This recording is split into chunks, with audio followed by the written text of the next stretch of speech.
La vie d'un Congolais ne vaut-elle pas la vie d'un Ukrainien?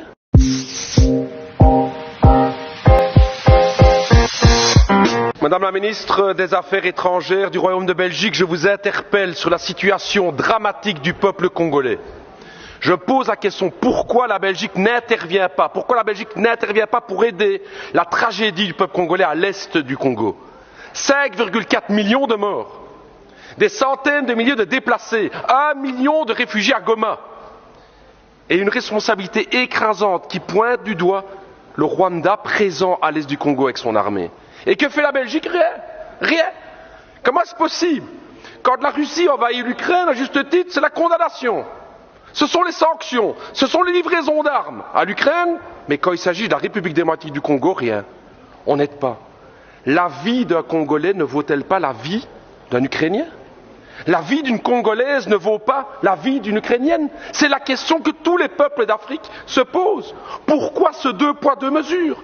Qu'est-ce qui se passe dans la politique belge aujourd'hui? Alors je vais vous le dire, Madame la Ministre, non seulement la Belgique ne fait rien, non seulement les États-Unis ne font rien, mais je vais me dire plus. Hier encore, l'Union européenne a signé un accord avec le Rwanda. Un accord sur quoi? La gestion durable des matières premières. Nous y sommes. Le coltan, le cobalt, le nickel, le diamant, le cuivre. Voilà la raison pour laquelle la Belgique n'intervient pas. Business.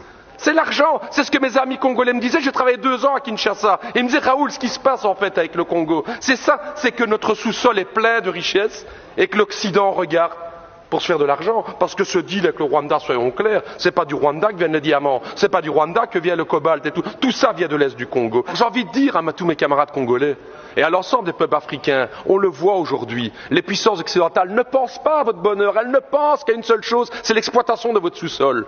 Vous pouvez aujourd'hui, vous pouvez croire à vos propres forces.